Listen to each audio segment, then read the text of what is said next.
जय भारती। नमस्कार।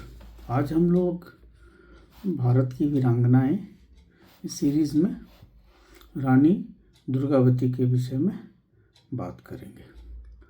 तो रानी दुर्गावती, उनका जन्म जो था वह कलिंजर दुर्ग बुंदेलखंड में हुआ था। उनके पिता जो थे कीर्ति सिंह चंदेल, वो चंदेल वंश के वीर योद्धा थे और बचपन से ही रानी दुर्गावती को तलवार, धनुष बाण, घुड़सवारी और मतलब वो युद्ध कला और शास्त्र दोनों में ही निपुण थी और मतलब हाथी, घोड़े सबकी सवारी करने में वो निपुण थी।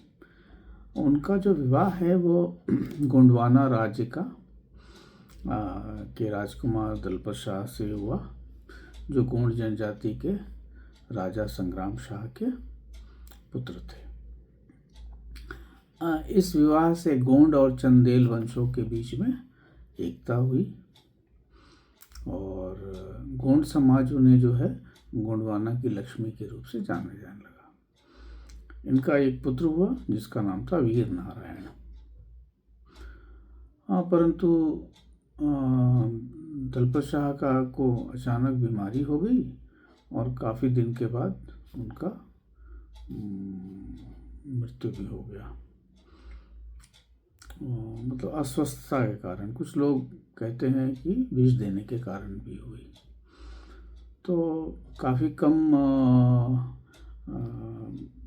अपने उम्र में ही रानी दुर्गावती विधवा हो गई। तो उन्होंने अपने पुत्र वीर नारायण के राज्य को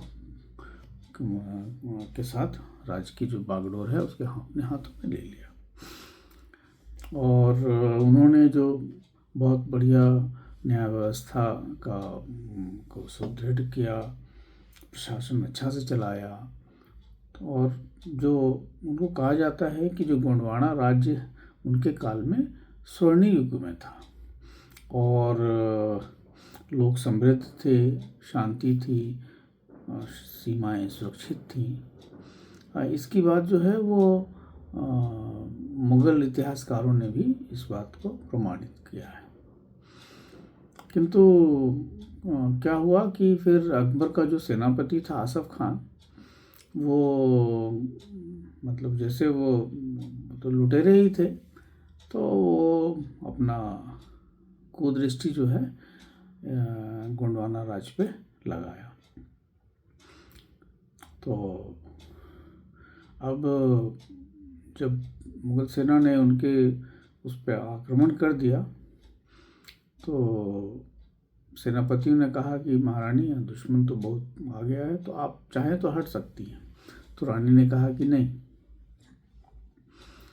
मैं तो युद्ध में स्वयं युद्ध करूंगी और अपने पुत्र वीर नारायण के साथ युद्ध का नेतृत्व किया।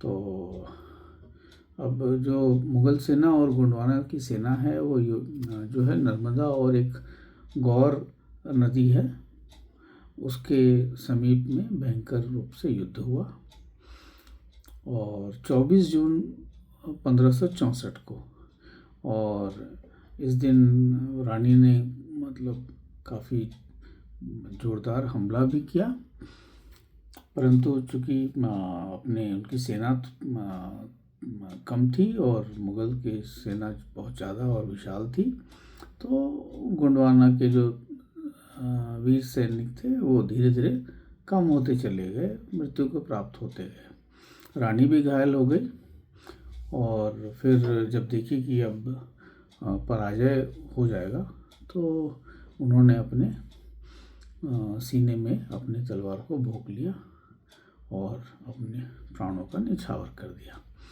तो 24 जून को ही रानी दुर्गावती का बलिदान दिवस मनाया जाता है। तो हमें यह समझना है कि भारत की जो वीरांगनाएं थी वो कितना मतलब बलशाली और युद्ध कला में कौशल रखती थी और शासन में भी अच्छी थी।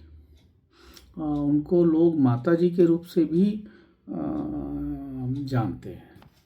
मतलब जो उनका राज्य था, राज्य का इतना बढ़िया संचालन था कि आज भी उनका नाम स्वर्णिम अक्षरों में लिखा जाता है।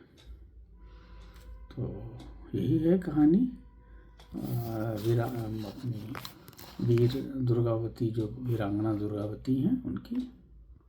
आशा है, देखिए हमारा इसमें ध्येय सिर्फ इतना है कि लोग जो है भारतीयों को बड़ा कमज़ोर दृष्टि से दिखाने का प्रयास किए हैं।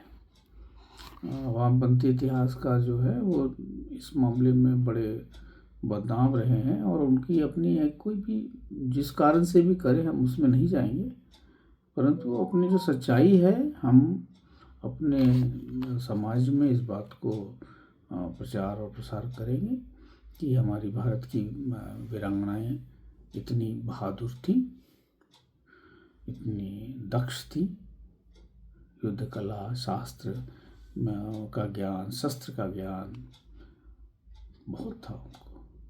तो ताकि हमारी जो नए समाज है उनके अंदर भी ये भावना आए, और वो प्रेरणा के लिए अपने जो भारत में जितनी भी हैं, जैसे रानी चन्नम्मा हो गई, दुर्गावती हो गई, रानी कर्णावती हो गई, राम प्यारी गुजर हो गई, इनका ही नाम लें और आगे बढ़ें।